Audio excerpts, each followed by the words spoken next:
Habibi ya Rasulullah, your praise we live to see no end. My explanation of balance in deen and the ways of some of the pious predecessors like Imam Abu and Hazrat Sahal bin Abdullah al-Tustari. Not only these two, there are hundreds and thousands among the Tabi'een and Atba'ut Tabi'een and Salafus Salihin who used to fast many days continuously. And similar examples for charity and praying, spending everything for sake of Almighty Allah, like Sayyidina Abu Bakr Siddiq did it. So they say, are the exceptions to the rule, or are they states that force the individuals to act that way involuntarily? It's a very good question. Islam, regarding the injunctions, has certain levels in Islamic laws. Certain Islamic acts are known to be the fara'id. These are mandatory and these are compulsory. And some acts in Islam are known as wajib, imperative.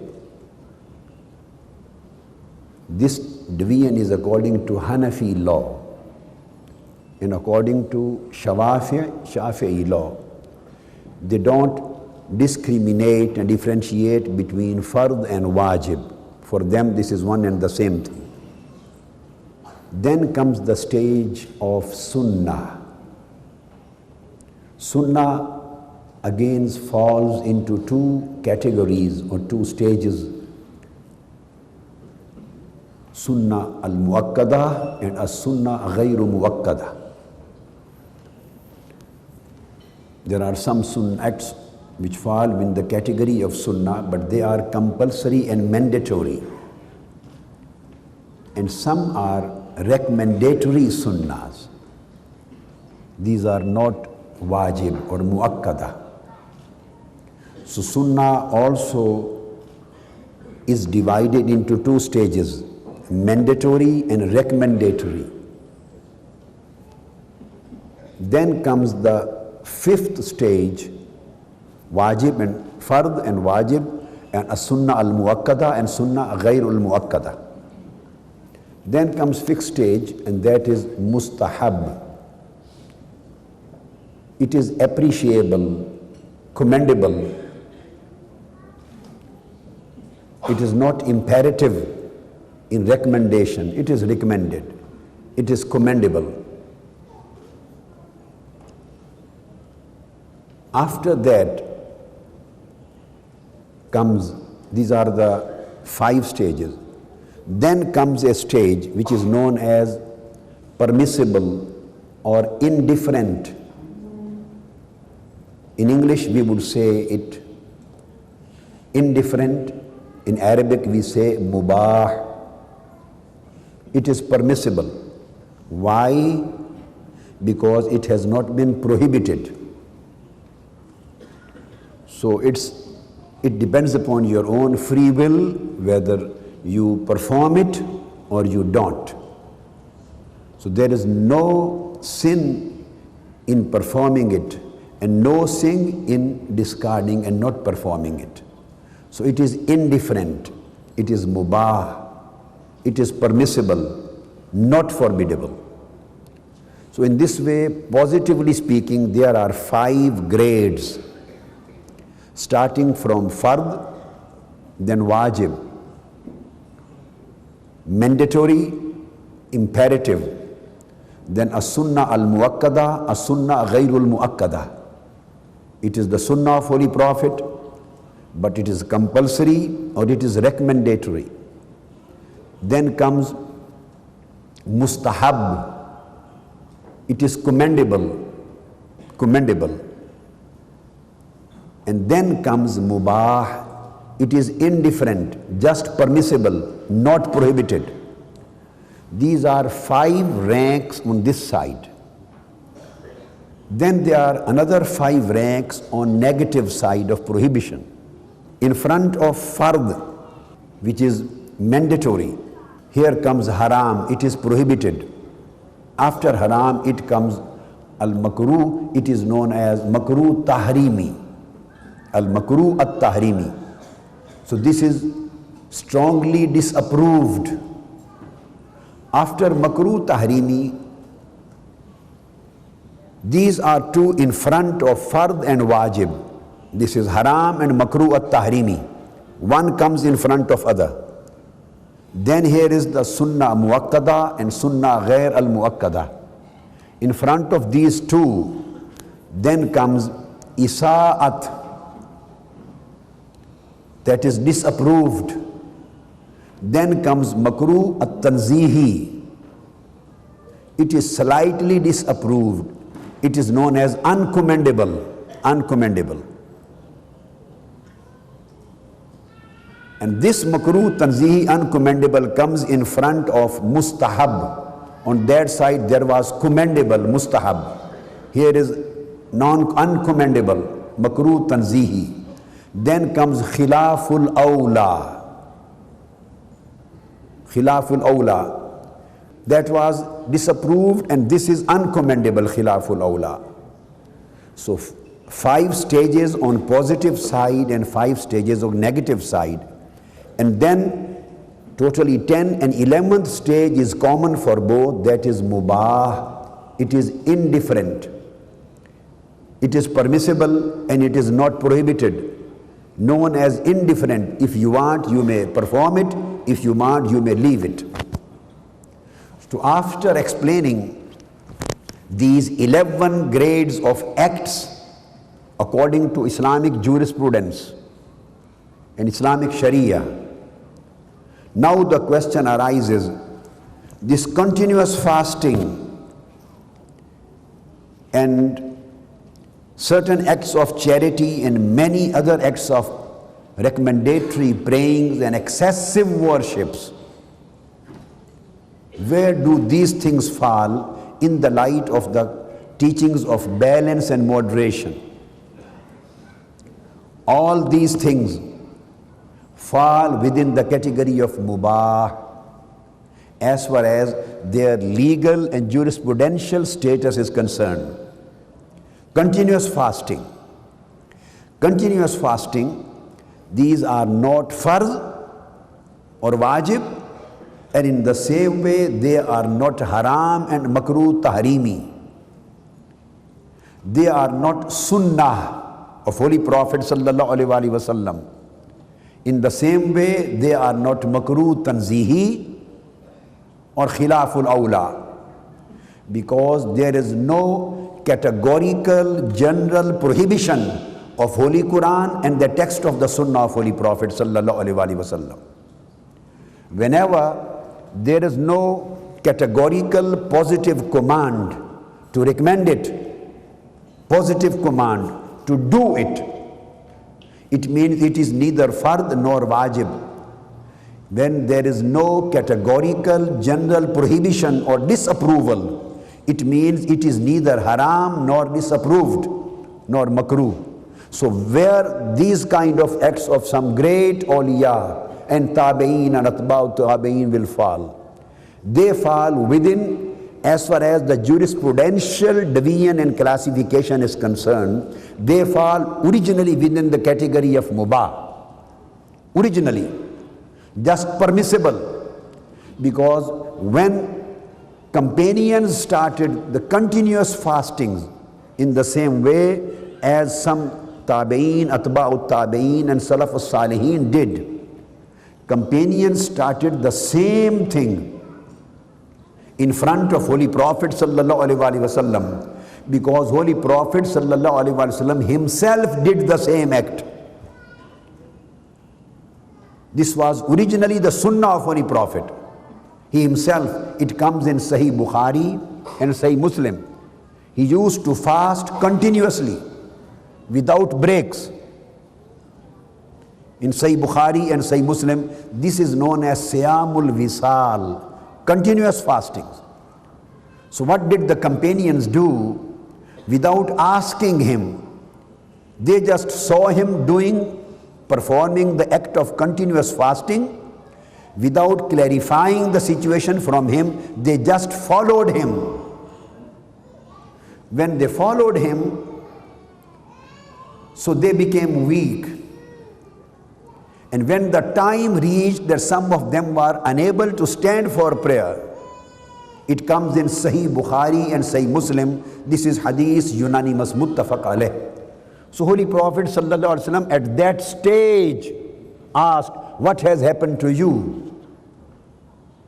He would have asked them before that. He knew that they were continuously fasting. They were always with them. But he didn't stop them. When this stage reached, that they started falling down, they became pale, they became extremely weak in order to perform other duties of life. And when he saw their faces pale and falling down in the prayer, at that time he asked, what has happened to you? Then they said that we are performing Siyamul Wisal, continuous fasting. Then Holy Prophet sallallahu alaihi wasallam stated, and these are the words of Sahih Bukhari and Sahih Muslim. He said, Ayyukum misli, who is like me in the whole world? He said, Lastu kahayatikum, I am not similar to you. I am not like you. Neither I am like you, nor you are like me. There is no complete similarity between my person and your person. So he explained this matter in this way. Ayyukum misli, lastu kahayatikum. These are various words, and more than 12 ahadith of Bukhari and Muslim contain this story and this subject. So then Holy Prophet, when he asked, then the companions replied, Ya Rasulullah sallallahu alaihi wasallam, we started continuous fastings, excessive ibadah, whether in the form of charity, whether in the form of praying, in the form of fasting, excessive ibadah of fasting. Then Holy Prophet sallallahu alaihi wasallam asked, Ayyukum misli, who among you is similar to me? Who among you is similar to me? Lastu kahayatikum, I am not, my structure, my construction, spiritual personality, my making is not like your making. My personality is not like your personality. My ability and capacity is not like your, and your capacity is not similar to mine. You can concentrate on the words the Holy Prophet ﷺ tried to make them understand. He didn't say that this is haram. He didn't say that this is totally prohibited. He would have stated the same thing in a very simple way. This is haram. This is prohibited. This is not permissible. You are not allowed to do that. This was very forward, straightforward and categorical way to answer. But he didn't answer in this way. He made them realize, are you similar to me? Can you bear the same spiritual burden of continuous fasting as I do? Do you possess the same capacity as I have been conferred by Almighty Allah? So he made them realize about the situation. And then he stated, Abitu inda Rabbi yut'imuni wa yasqini. My position is that you think that I am lying down on the bed, but during nights I spend my night in the company of Almighty Allah. This is a muttafaq alayh hadith, Bukhari and Muslim. Comes more than a dozen times. I spend my nights in the company of Almighty Allah, and He feeds me and makes me drink. He waters me, He feeds me. So said, you are not similar to me. This was total Holy Prophet's commandment on this particular subject. Same thing, second question is related to charity. Same thing happened in case of charity. Holy Prophet ﷺ asked companions for charity. One of the companions came with a piece of gold. It is in Sahih Muslim, reported by Imam Muslim. Came with a piece of gold, and he placed in front of Holy Prophet sallallahu alaihi wasallam, and then stated that companion, Ya Rasulullah, I owed just this piece of gold and now there is nothing with me. This is the only thing which I had possessed, which I have brought for charity. When Holy Prophet sallallahu, these are very beautiful event, you have to concentrate on it. When Holy Prophet sallallahu alaihi wasallam heard his comments, his words, his way of expression, his way of request, he turned his face to other side. The same person came from that side and said, Ya Rasulullah, I have brought this piece of gold for charity, please accept it, and now I have nothing is left with me after that. Holy Prophet ﷺ heard, and then he turned his face to other side. He again came to that side and repeated the words, Ya Rasulullah, this is the only thing which I have, please accept it for charity, and I don't possess anything else after that. Then Holy Prophet ﷺ took that gold and threw towards him like this, and then he said, people come to me with gold, with money, with things, and they want to give this thing on charity, and then at the same time they express that they have nothing left in their home. So you take it and fulfill your own needs. You are not allowed for this charity. This is one standard for charity, for one person, or you can say one category of persons, that he was not allowed to spend whole money or whole property which he possessed as a charity. He was not allowed. He was asked him to be moderate, to be balanced, moderate. And at the same time, this is one event. At other occasion, Holy Prophet ﷺ asks that Islamic army needs your help. Sayyidina Abu Bakr Siddiq radiyallahu ta'ala anhu comes. He takes everything of his possessions out and brings and places in front of Holy Prophet sallallahu alaihi wasallam, and nothing, not a single penny or not a single article is left behind in his house. Whatever he possessed, he took and brought and put in front of Holy Prophet sallallahu alaihi wasallam.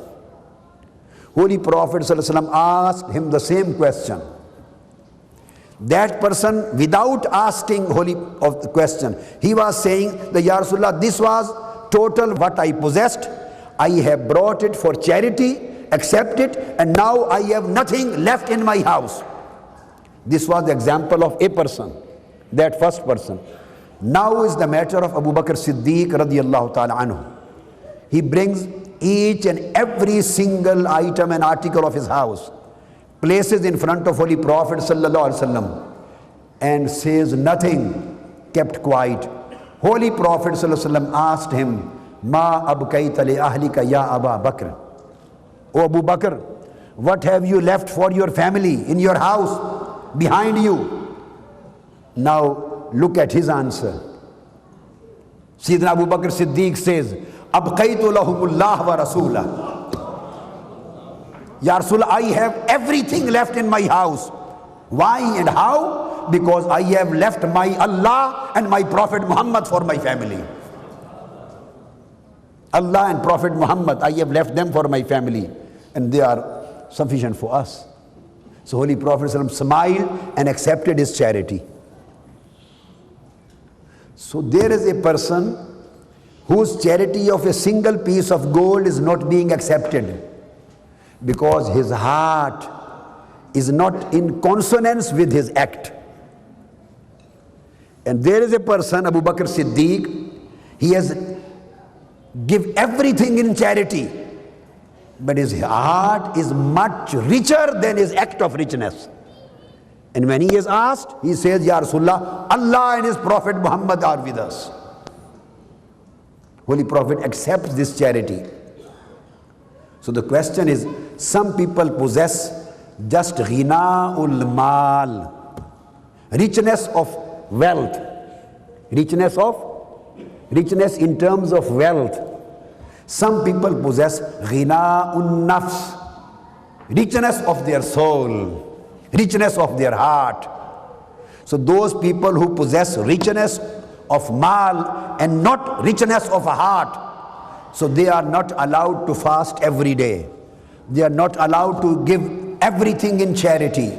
And those people who have been raised and upgraded spiritually, and they have been connected spiritually with Almighty Allah, so much so, now they are not dependent on food and external things and necessities, and they have become attached to Almighty Allah's pleasure. So any condition of poverty and any condition of hunger cannot disturb their stability and their status of Iman.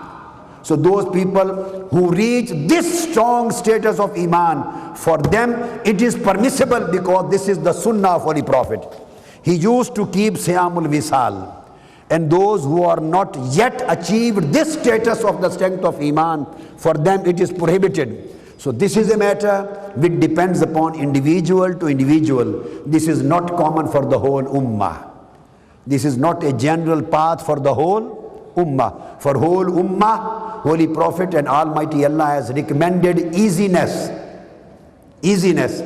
And for very, very special people, sometimes hardships, they do not remain hardships because of the stability and strength of their Iman. So these things in exceptional situations become permissible for them. So both things are accommodated, depends upon case to case, individual to individual. But this law is not common for the Ummah in general. Thank you. Allahu Akbar.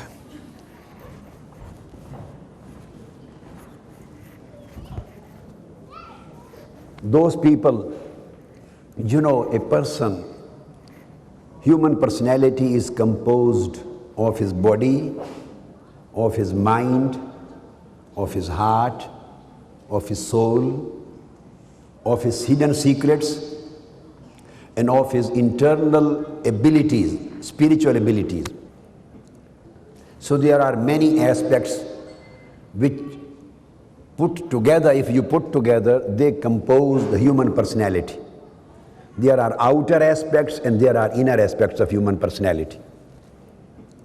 In the same way, in Sharia, all laws and all practices and all Sharia acts, they have in the same way outer aspects and inner aspects.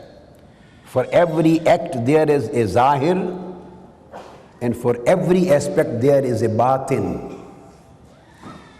Externality and internality, outer self and inner self, for each and every act,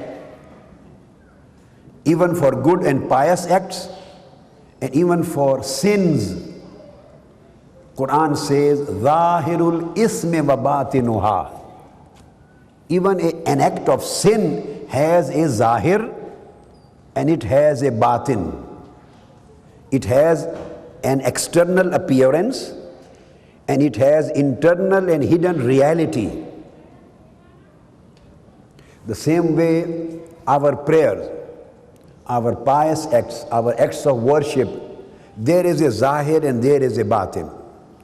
When we pray, we stand up and we start our praying. So our standing, saying takbir, our standing, our ruku, our sujood, our qiyam, our recitation of Fatiha, recitation of Quranic verses, then our sitting, our qu'ud, then our reading of salat, and then we are doing salam, right and left turning the face. All these acts which we are doing, this is the external act of worship, external act of prayer. This is the whole sum of externality of the prayer. I am not saying the whole sum of prayer. No, I am saying the whole sum of externality of the prayer. Now there is an internality, an inner aspect, internal aspect, hidden aspect of the same prayer. What is that prayer? That is niyyah. Your intention, your motive. You have done all your acts according to the prescription of Sharia. So outer aspects and outer conditions of prayer, of salat, are fulfilled. But one thing you have not performed. What is that? That is your niyyah. You did not make niyyah for salah. Niyyah is not an external act. You did not have intention or motive of praying. But what intention did you have? For example, Kanpur, he saw somebody, a policeman was coming to arrest him because of some crime, because of some wrong act. When he saw a policeman coming, just to save himself from the policeman, he started Allahu Akbar. And this Mr. Kanpur is reading Quran. He read the whole Surah Yasin up to Surah Wan-Nas. He is performing ruku, performing sujood, qu'ud, jalsa. He has done everything. But fearing from the policeman, he may not be arrested. He thinks that he is not a naughty man. He is a pious person. He is praying, worshipping Allah. All acts which he has done are the same as you are doing sincerely in the mosque. No difference as far as the externality is concerned. So whatever he has done, tell me now, would his act be accepted in the eyes of Allah as prayer, as salat? Why not? He did takbir tahrima. He placed his hands here. He read Surah Fatiha. He read a surah. He went in ruku. He went in sujood. He read all 4 rak'ah. He sat on tashahhud, on qada. He did everything. Why his prayer is not accepted? I am explaining you who is Sufi and what is tasawwuf or spiritualism. You will understand why I correlated this example with that. When you understand the example, all of a sudden your mind will get open. Why his whole act? He spent 1 hour in 2 nafls. He kept on reading Quranic surahs till policeman went away. This person, Kanpur. Why his salah is not accepted? And another person who finished 2 rak'ah within 2-3 minutes, his salah is accepted. Why? Tell me. Because he did everything which was visible, which was in zahir. But the only one single thing which was hidden in batin, the niyyah, intention, he didn't adopt that. So only one single reality of niyyah which was hidden, he missed that and fulfilled all of external requirements. So in spite of fulfilling all external requirements, his prayer is not a prayer. So this is the internal link between zahir and batin. The difference between the two, those who fulfill the needs of zahir, at the same time, for example, somebody is praying or fasting, and he is fasting with this niyyah that people may consider me a very pious man. Remaining external acts are the same. He ate sahri, he did not eat anything, didn't drink anything till sunset, and he had his iftar with you. He fulfilled all external laws and requirements except the niyyah, which was the batin. So would he be rewarded for fasting? No. So one thing which he missed is batin, and all other things which he performed, dozens of other things which he performed, they are zahir. So it means dozens of acts in external existence, zahir, dozens and dozens of acts, they are rejected because of just one act which is hidden. So correcting the acts of zahir is known as fiqh and sharia, and correcting the act of batin, the hidden, that is known as tasawwuf and Sufism. That is the tariqah. So it is to balance between the two. It is to balance between the two. So when you say innamal a'malu bin niyyat, all your acts, their acceptability or rejectability depends upon your niyyah. And niyyah is a reality which is not visible, which is not physical, which does not have any physical existence. So something which does not possess any physical existence, which has no externality, the whole prayer and act of prayer and all world of your pious acts depend upon that particular act which is itself not visible. So correction of external acts is the subject of fiqh and sharia, and correction of internal state of mind, the niyyah and the purity of heart, is the act of tasawwuf and Sufism and tariqah. Holy Prophet sallallahu alaihi wasallam combined the both. The zahir was combined with batin, and batin was combined with zahir. No beauty of zahir can be acceptable without the beauty of batin.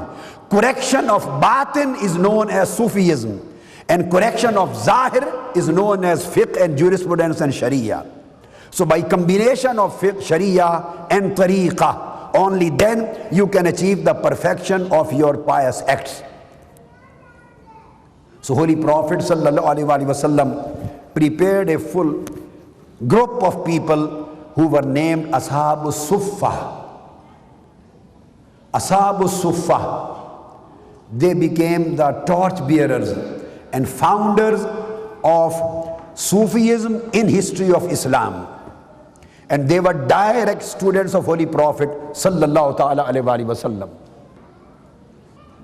And all other companions, they were not specialists in Sufism, but at the same time, occasionally they also used to practice it. So these both groups were prepared by Holy Prophet. This was a speciality, as some of them became the people of war, some of them became people of knowledge, some of them became people of law and jurisprudence, some of the companions became people of tafsir, exegesis of Quran. Some of them were very famous in act of charity, supporting financially the whole of Ummah. So in the time of the Holy Prophet sallallahu alaihi wasallam, these specialities had already started. Same was in the time of Tabi'een, followers, and the same carried on in the time of Atba'ut Tabi'een, the successors of followers. So at that time, Quran mentioned 4 particular duties of Holy Prophet sallallahu alaihi wasallam. Quran says, "Yatlu alaykum ayatina, wa yuzakkikum, wa yuallimukumul kitab, wal hikmah, wa yuallimukum ma lam takunu ta'lamun." When companions used to sit in the company of Holy Prophet sallallahu alaihi wasallam, he used to recite the verses of Holy Quran on them. So some of the companions became specialists of reciting verses of Holy Quran, specialists in recitation of Holy Quran. So those who specialized in recitation of Holy Quran, they became Huffaz and Qurra. Through them, Quran, the book of Almighty Allah, was saved, protected and secure, and it was conveyed from generations to generations. Then there were some of them, Quran says, "Yatlu alaykum ayatina wa yuzakkikum." We come to the third thing. Then said, "Wa yuallimukumul kitaba wal hikmah." I will take the second matter later. So the third category was yuallimukumul kitab. So some of the companions became scholars, became the jurists, became exegetical specialists, became authorities on Islamic law, like Abdullah ibn Mas'ud, like Abdullah ibn Umar, like Abdullah ibn Abbas, like Abdullah ibn Mas'ud. So some of them became specialists, mujtahid, lawyers, jurists, specialists of law. So through them, the law of Islam was propagated, communicated to the Ummah. Through them the Sharia commandments were communicated and compiled. And second word was used, yu'allimukumul kitab wal hikmah. Holy Prophet ﷺ teaches you kitab, the commandments of kitab, and wisdom of kitab. Wisdom implies logic, philosophy, reasoning, science. So some of the companions became specialists in the logic of Quranic commandments. Some of them specialists in the science of Quranic commandments, in scientific and logical interpretation of commandments. So jurisprudence emerged out of that. Logic emerged out of that. Philosophy emerged out of that. Sociology emerged out of that. Embryology emerged out of that. So all various religious and secular sciences emerged from Quran through the fountain of Al-Hikmah. All religious sciences, juridical sciences, jurisprudential sciences, and legal sciences, these sciences emerged from Quran through the fountain of yu'allimukumul kitab. So recitation of Quran, of Holy Prophet's act, created Qurra, the Qaris. The legal interpretation of Quran created jurists and scholars and ulama in the ummah.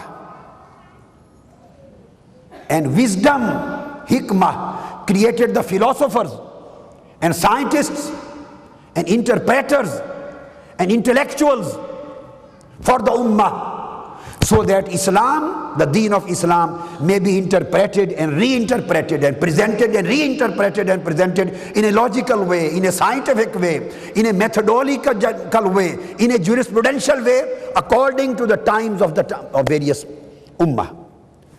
Now these were two sources. Now come to the second source which I left. Yatlu alaykum ayatina wa yuzakkikum. I took first and third. Tilawatul ayah and talimul kitab wal hikmah. I have taken two.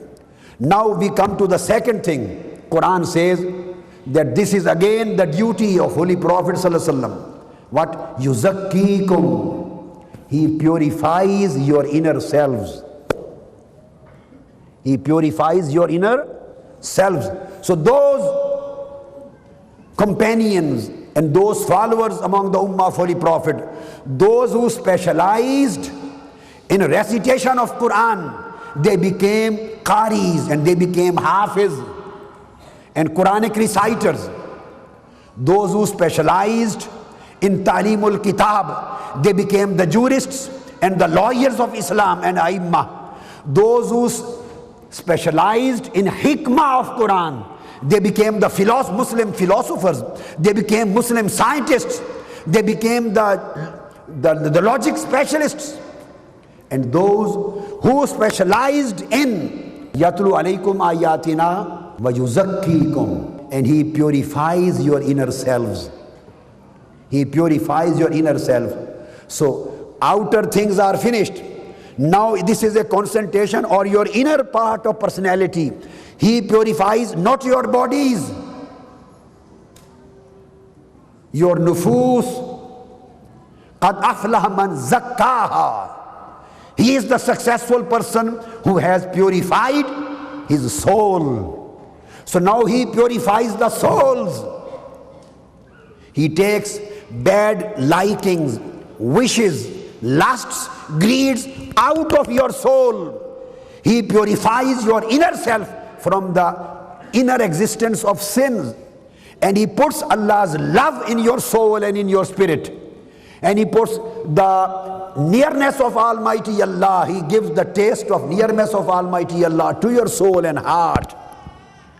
So this act of purification of self, tazkiyah, qad aflaha man zakkaha wa qad khaba man dassaha. The one who has purified his inner self, he is really successful person. And the one who couldn't purify it, he may be a scholar, he may be a exegesis specialist of Quran, he may be a jurist, he may be a speaker, he may be a preacher, he may be anything. But if his batin, his soul is not purified, he is not on a right track. He is not saved. He is not successful. So that's why the second prophetic obligation was mentioned, yuzakkikum tazkiyatun nufus.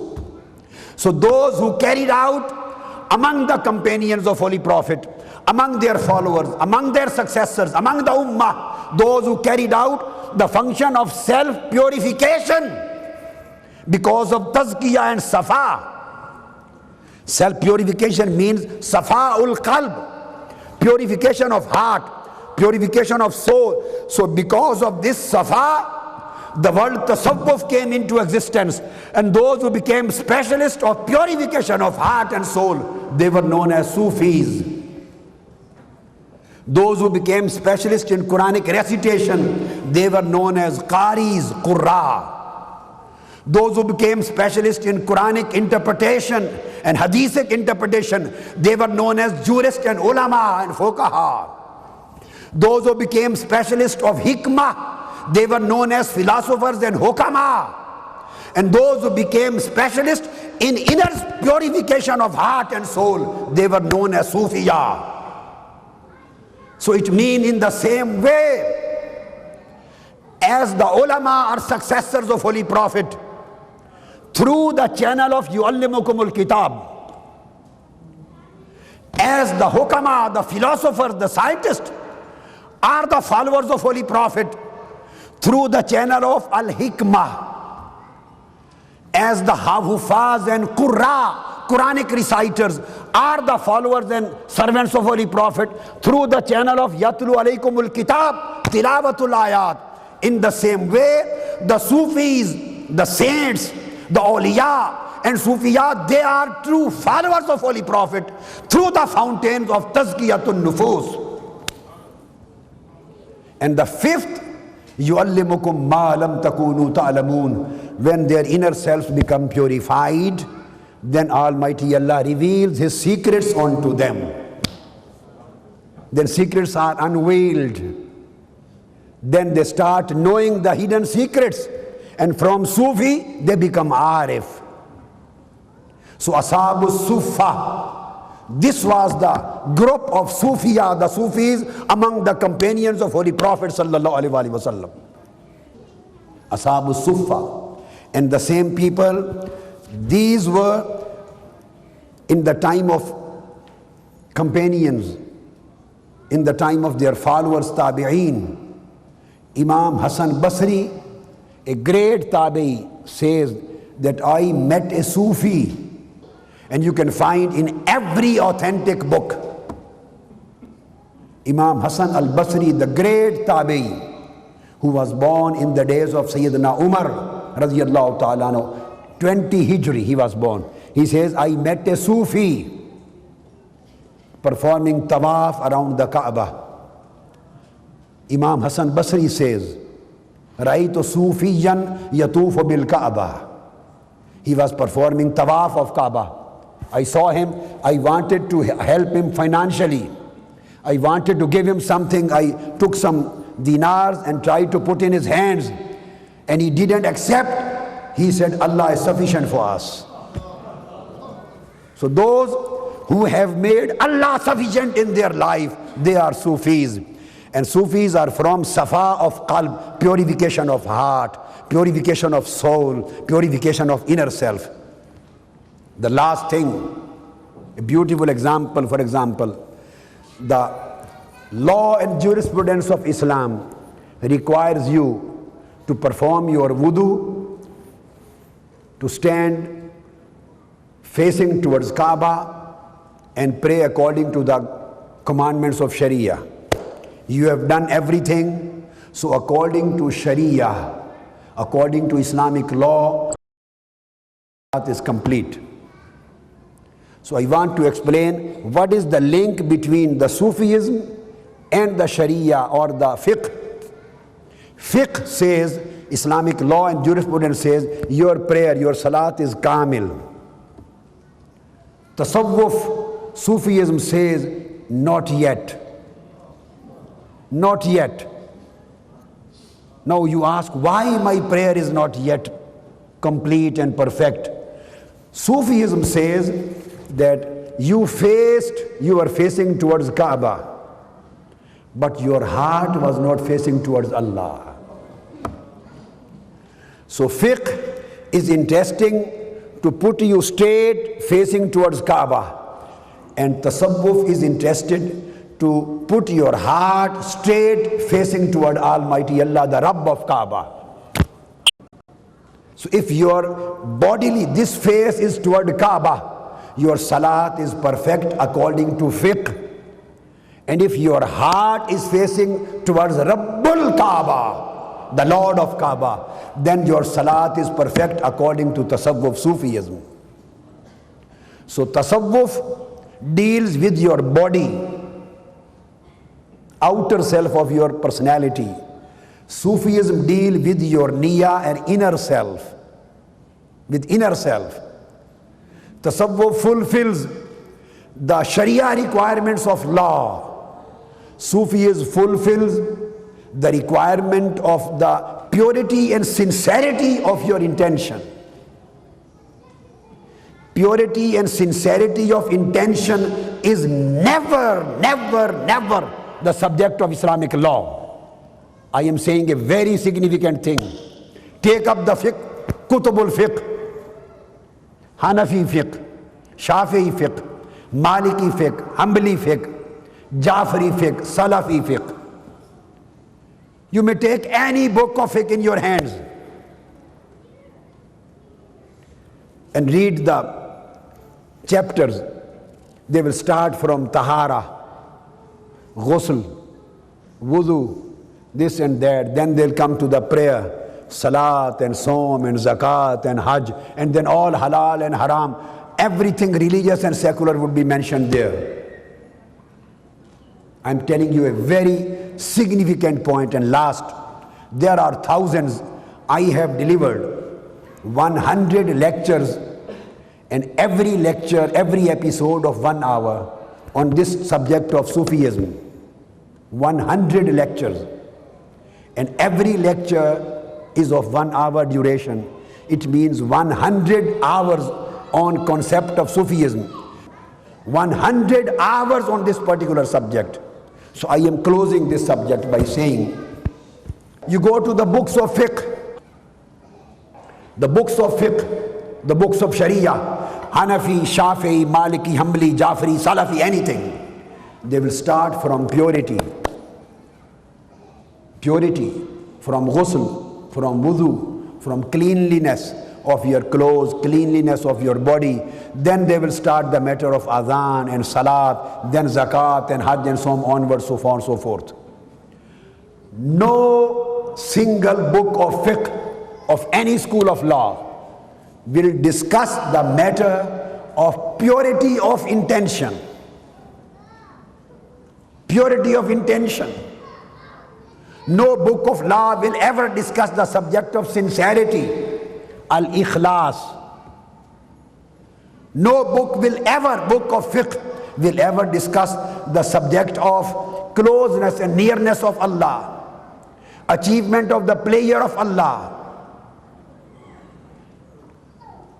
All these subjects which deal with your heart, which deal with your intention, with your niyyah, purity of heart, purity of thought, purity of ideas, sincerity, nearness of Almighty Allah, love of Almighty Allah, your heart submitting to Almighty Allah, seeking for His pleasure, rida of Allah, the pleasure of Almighty Allah, nearness of Almighty Allah. All these subjects you will never ever see in a single book of fiqh. Maybe Hanafi, Maliki, Shafi'i, Hanbali, Jafri, Salafi, any book. You will never see these subjects over there.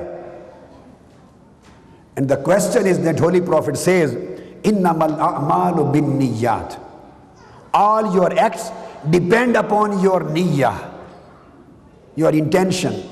If every act, and acceptability of every act, or rejectability of every act, completely depends upon your niyyah.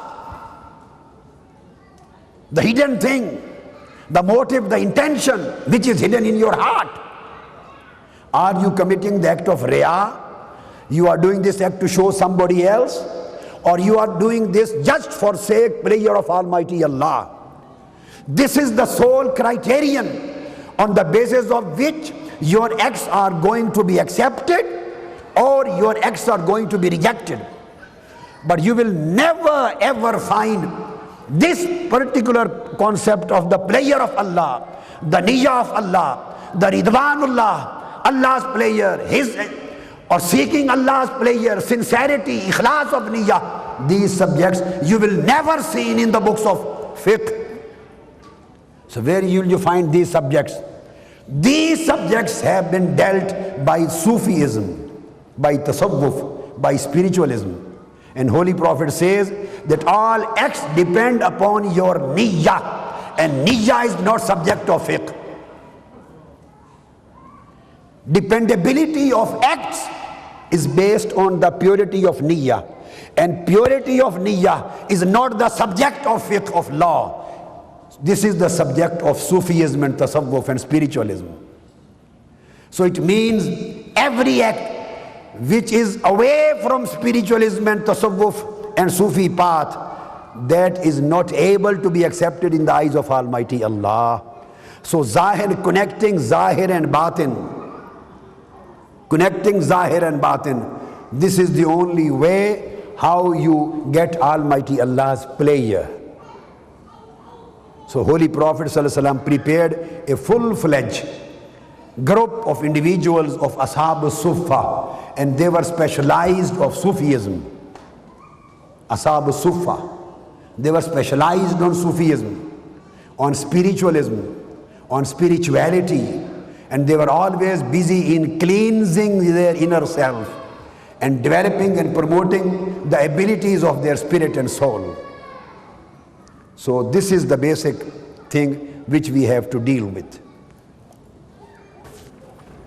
This is a beautiful question and very important.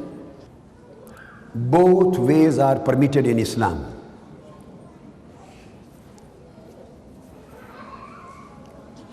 If you ask Almighty Allah, are we allowed asking Prophet Muhammad for something, or can we only use him as a wasila? Both ways are correct and permissible. Both ways are correct and permissible. If you ask anything from Almighty Allah and use Holy Prophet's name and his holy person as wasila, this is known as tawassul. This is known as tawassul. This is intermediation. And if you ask something directly from Holy Prophet sallallahu alaihi wasallam, believing that actually the one who gives, the one who owns, the one who blesses, and the one who confers is Almighty Allah. And Holy Prophet sallallahu alaihi wasallam and other pious people, they are just wasila, intermediators. So it is permissible. And if you ask directly from Holy Prophet sallallahu alaihi wasallam something, ask directly from Holy Prophet, but keeping in view that in reality the one who will give, the one who owns is Allah, and Holy Prophet would be the wasila, intermediator. Considering him the intermediator, if you ask him with this particular niyyah, so this is known as isti'ana, istighasa. This is also permissible in Sharia of Islam. Both are permissible. So I give you, instead of, there are hundreds of examples. I have written a full-fledged book on at-tawassul. The first position is known as tawassul. When you ask Almighty Allah and bring Holy Prophet's sallallahu alaihi wasallam name as wasila. So this is known as tawassul. And if you sometimes ask directly Holy Prophet sallallahu alaihi wasallam, bearing this thing in your mind, that in reality the one who blesses and gives is Allah and not the Prophet.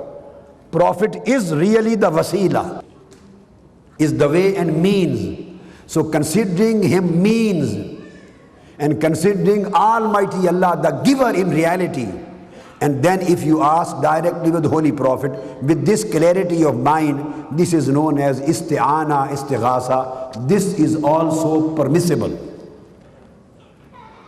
So I quote one hadith containing both ways in one subject. And I have written a full-fledged book on tawassul. This is a separate book, that is intermediation. And this question to ask him directly, to ask Holy Prophet directly, this is isti'ana or istighasa. So I have written a book on istighasa, to beseeching help from Holy Prophet sallallahu alaihi wasallam. Both are permissible. But keep in mind, when you beseech help from Holy Prophet sallallahu alaihi wasallam, the aqidah would be that helper in reality is Almighty Allah. Really, Allah is the one who helps. And Prophet Muhammad sallallahu alaihi wasallam is intermediation, is wasila. In any case, you have to consider him intermediary, the wasila. Considering this, if you ask him, it is the same way as a child asks mother, or somebody asks anybody else, I am dying, please help me. He knows that nobody can help except Allah. That help would come from Almighty Allah, but still he asks somebody, please help me, I am dying. So this helping is majaz. This is not real. This is the way of tariqul majaz. This is metaphorical sense and not the real sense. Both things are permissible in Sharia, permissible in Quran, permissible in Hadith and Sunnah. So I will quote one hadith in Sahih Sitta, which comes in Jami Tirmizi and Ibn Majah both, and hadith is Sahih, reported by dozens of Aimma of Hadith. A person who was blind came to Holy Prophet sallallahu alaihi wasallam and he asked, Ya Rasulullah sallallahu alaihi wasallam, I am blind. Please pray for me. Pray for me. So Holy Prophet ﷺ asked him, what do you want? Should I pray for you, or should I teach you some words? You back to your home and pray Almighty Allah in those words. What do you prefer? He said, just teach me the words how to pray. I'm repeating, this hadith comes in Jami at-Tirmizi and Ibn Majah. And this hadith is Sahih and this hadith is Hasan, and hundreds of Aimma of Hadith have quoted and related this thing. So he said, Ya Rasulullah, teach me invocation, dua. So Holy Prophet ﷺ taught him. So what was the dua taught by Holy Prophet ﷺ? He said, go back to your home, perform ablution, wudu, then read 2 circles of nafl, prayer, 2 rak'ah of nafl, raise your hands and make this dua in following words. Holy Prophet sallallahu alaihi wasallam, according to this hadith which I am telling, this is Sahih and Hasan.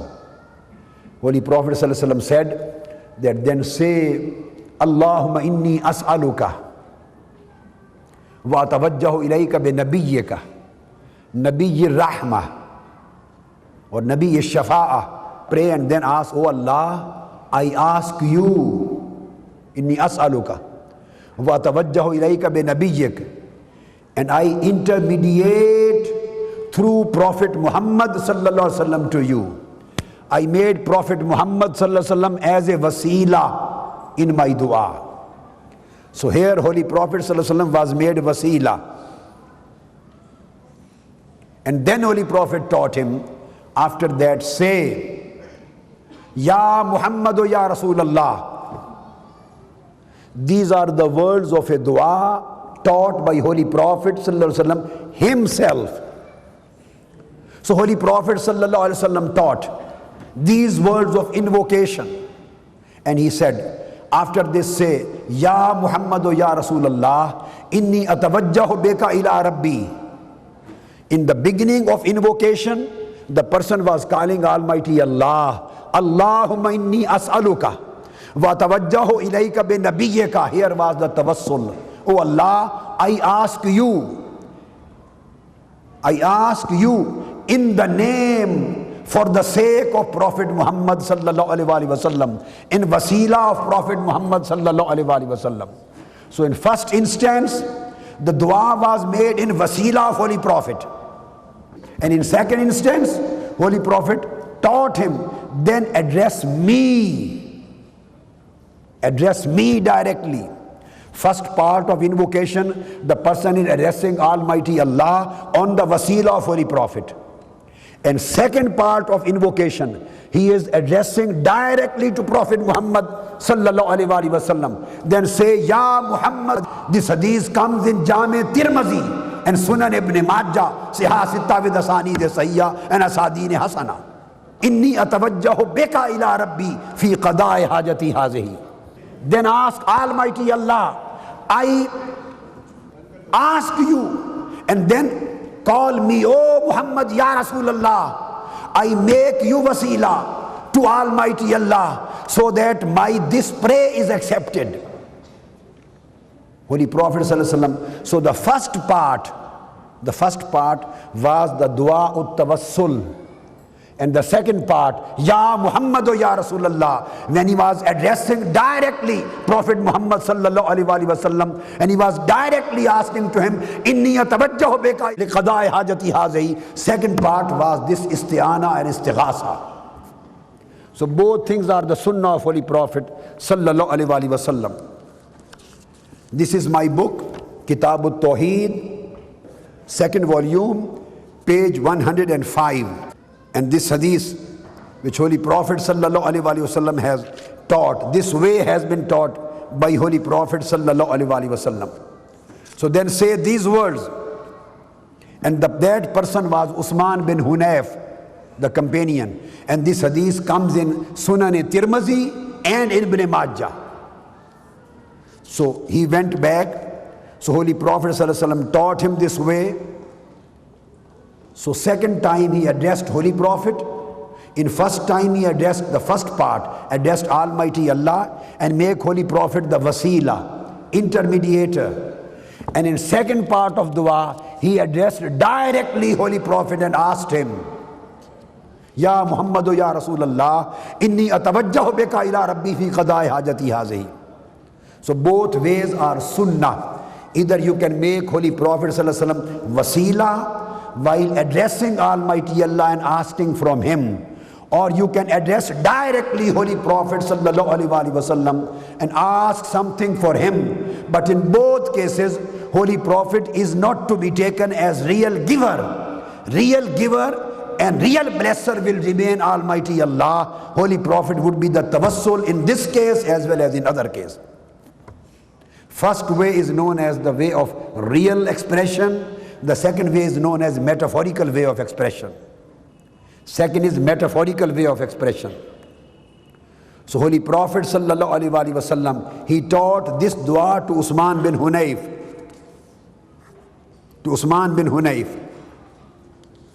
And so this was accepted. And the same act would be repeated in the day of judgment. Dozens of ahadith come in Sahih Bukhari, Muslim, Abu Dawood, Tirmizi, Nasai, Ibn Majah, the full Sihah Sitta, including Bukhari and Muslim. Dozens of hadiths, muttafaq alayh, unanimous. They declare that on the day of judgment, The whole ummah, the people will come to Holy Prophet ﷺ. First of all, they will go to Sayyidina Adam, then they will go to Sayyidina Nuh, then to Ibrahim, and one by one, finally everybody will say, no, this no one can help you. Izhabu ila ghairi, go to somebody else.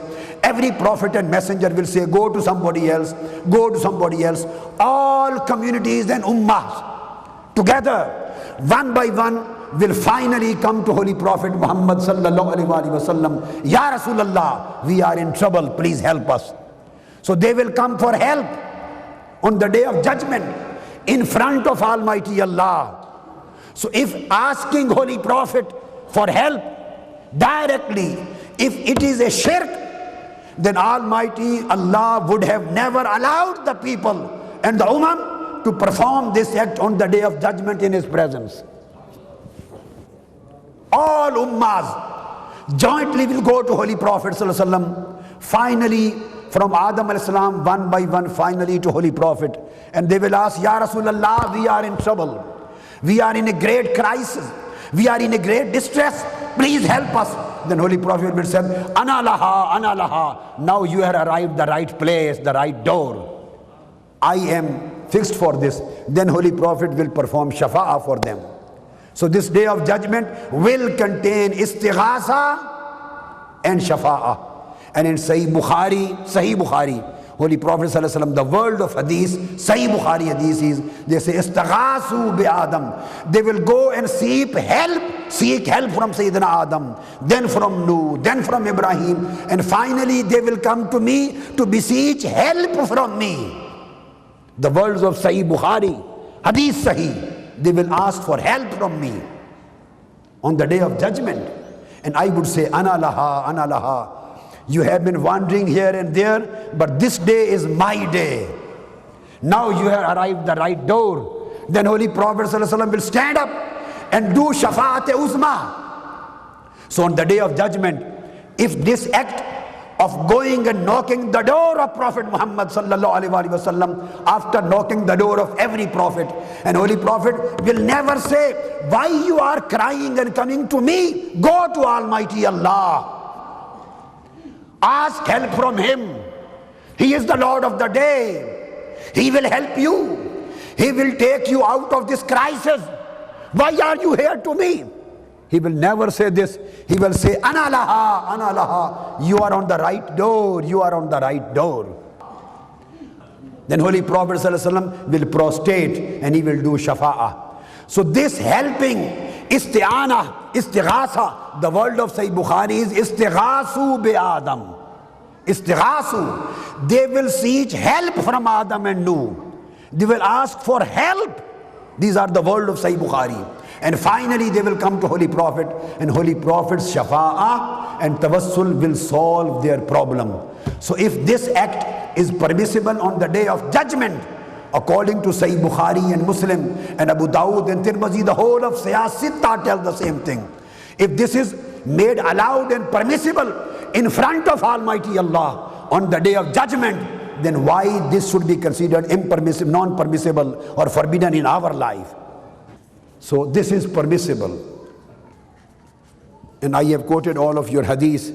This hadith comes in Sahih Bukhari, Kitab al-Tawheed, Babu Kalamir Rabb, Yawm al-Qiyamati mal Anbiya. And it comes in Sahih Muslim also, it comes in Abu Dawud, it comes in Tirmidhi, it comes in An-Nasai ibn Majah. Every book of Siyasitta, Muttafaq alayh hadith contains this book. So this is permissible. But always you should keep in your mind that the first hadith which I have quoted about that person, then he went to his home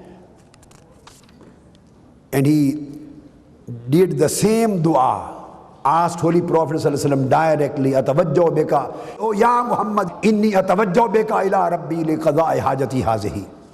These are the words of hadith which Holy Prophet ﷺ taught him.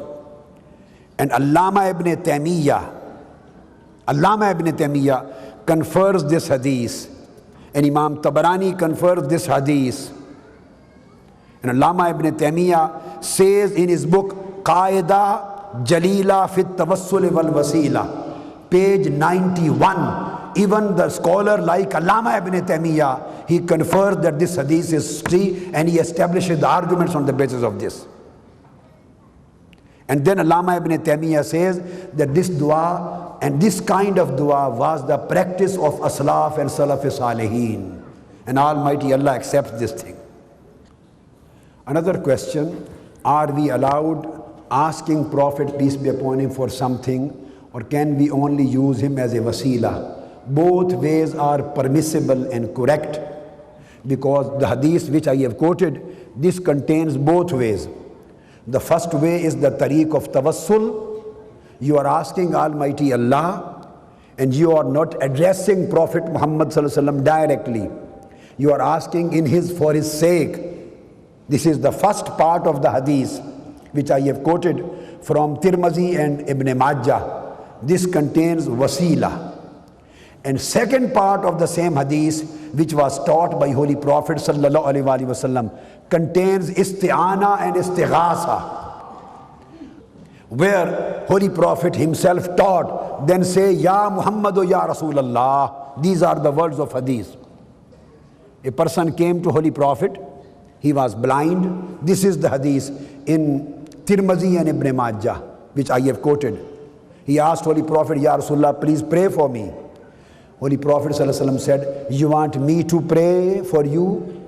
Or should I teach you a dua? Go back to your home and invoke, pray the way I teach you.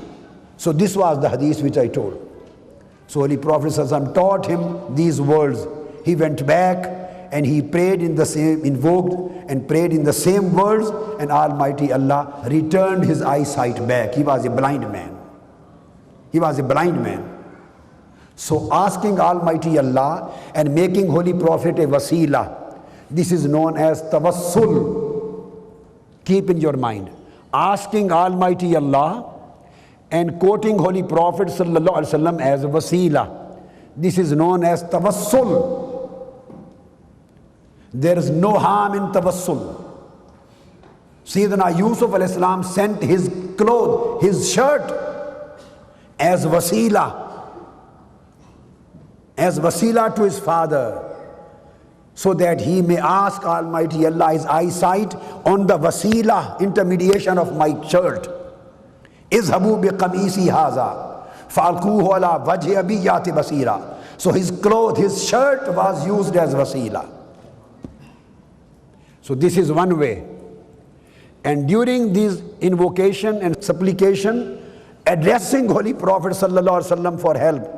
Oh Ya Muhammad, inni atawajjahu bika ila rabbi fi qada'i hajati hazihi. This is the hadith which I have quoted of Tirmizi and Siyasita. So in this hadith, Holy Prophet included two things, wasila and isti'ana.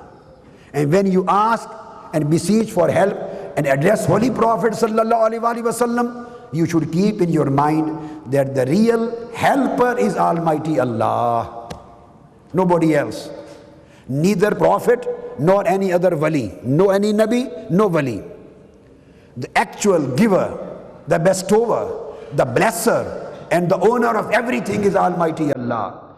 Even you are asking from Holy Prophet sallallahu alaihi wasallam, you should keep in your mind, even you are addressing Holy Prophet, still he remains wasila between you and Almighty Allah. And you can address him and ask him metaphorically. This is a metaphorical way of asking and metaphorical way of invocation. So you are allowed in both ways. You can use his name as wasila, and I have quoted this hadith. Ya Muhammad, Holy Prophet himself taught this dua. Then address me, oh Ya Muhammad, inni atawajjahu bika ila rabbi fi qada'i hajati hazihi. I make you my wasila, so that this problem, this disaster is solved. So both ways are permissible, but Aqidah should be clear that the real owner, the real giver, the real possessor, the real helper is Almighty Allah, and Holy Prophet sallallahu alaihi wasallam is just the intermediator. So keeping in view his intermediation, you can address him as well as you address Almighty Allah. The reference which I have quoted, let me give the full reference of hadith. This hadith which I have quoted in detail comes in Jami Tirmizi, Kitab al-Da'wat, Bab fi Dua al-Da'if, and hadith number is 3578. 3578, Jami al-Tirmizi. Usman bin Hunayf is the reporter of hadith. Second reference, Anna rajulan darir al-basar atan nabiyya faqala udullah ali. This one. Second reference, Sunan ibn Majah, Kitabul Janaiz, Babu ma jaa fi salatil hajjah, and hadith number is 1385, and chain of this hadith is sahih. Haza isnadun sahihun wa qad sahahahu ghayru wahidin min al-huffaz. And Imam Tirmizi has accepted its chain of authority. Imam Ibn Majah accepted, Imam Tabarani accepted it, Imam Ibn Khuzaymah accepted, Imam Hakim accepted, Imam Zahabi has accepted the correctness and authenticity of its chain. In the first hadith which I already quoted, that was from Sahih Bukhari and Muslim muttafaq alayh, when the people will ask for help from Holy Prophet and the Prophets. That is muttafaq alayh, unanimous hadith of Bukhari and Muslim. Thank you.